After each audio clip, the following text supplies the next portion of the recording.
des tas d'objets qui pour nous n'ont plus aucune valeur ou utilité. Et eux, ils font de la récup et ils arrivent à construire des petits villages, des maisons, avec les moyens du bord, en très peu de temps. C'est assez extraordinaire. Par moments, en moins d'une semaine, ils arrivent à établir une petite communauté à l'intérieur d'un parc ou d'un terrain de vague dans une ville. Et donc à chaque fois, il y a des plaques des riverains, tout ça, parce que bon, certaines personnes sont un peu effrayées, parce qu'ils ont comment dire, il y a une légende qui est précède, c'est un peu des voleurs de coups, et donc ils sont un peu rejetés, ils ont des mœurs qui ne correspondent pas à notre façon de vivre, et donc les gens en ont un petit peu peur et donc les rejettent. Donc forcément il y a des plaintes qui sont déposées, et la police à chaque fois les déloge de l'endroit où ils sont, et ils vont un petit peu plus loin, ils reconstruisent. À chaque fois c'est un peu la course, c'est le chat et la souris. Ils se pourchassent dans toute la ville, ils sont évacués d'un endroit pour aller dans un autre, et etc. Donc, ben voilà. Donc les enfants, eux, qui sont dans ce genre de situation, ben, ils n'ont pas vraiment choisi.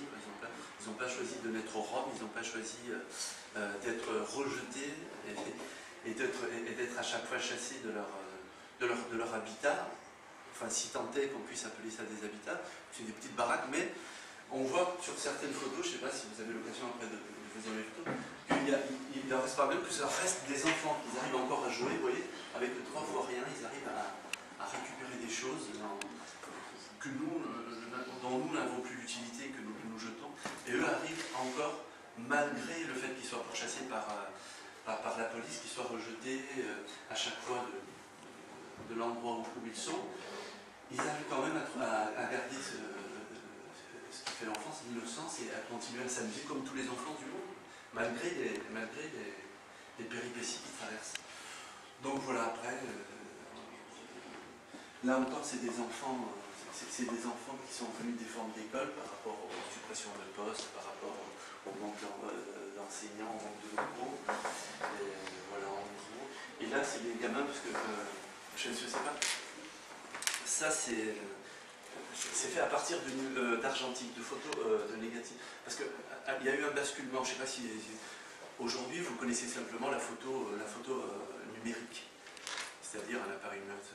Quand moi j'ai commencé à faire la photo, bon je ne suis pas très vieux, mais on faisait de l'argentique, c'est-à-dire on développait, je ne sais pas si vous en avez entendu parler, on faisait du négatif où il y avait une partie chimie, une partie de laboratoire, où le photographe était obligé d'être un opérateur de prise de vue, comme on le fait aujourd'hui avec le numérique, mais il devait se transformer après en laboratin et développer ses propres images. Donc c'était une partie encore un peu plus ardue, qui était passionnante, mais du métier. C'est-à-dire qu'aujourd'hui, à l'époque, j'aurais pu traiter 1 ou 2 reportages par jour, parce que j'étais obligé après de passer en laboratoire, développer mes films, faire de la chimie, et ça prenait bien 1 heure, 1 heure et demie. Et puis il me fallait une pièce noire avec une arrivée d'eau, des produits. Alors qu'aujourd'hui, la technique fait que il me suffit d'avoir un ordinateur et de pouvoir me connecter quelque part. Vous-même, j'imagine, avec vos appareils portables, vous pouvez faire une photo et l'envoyer instantanément vers le destinataire de votre choix. Donc le métier change parce qu'on a plus de temps. C'est-à-dire qu'avant, je pouvais me consacrer, si je faisais un sujet d'actualité assez rapide, je n'avais pas trop le temps de m'attarder. Aujourd'hui, j'ai un gain de temps. Parce que forcément, je peux, du lieu du reportage, envoyer mes propres images.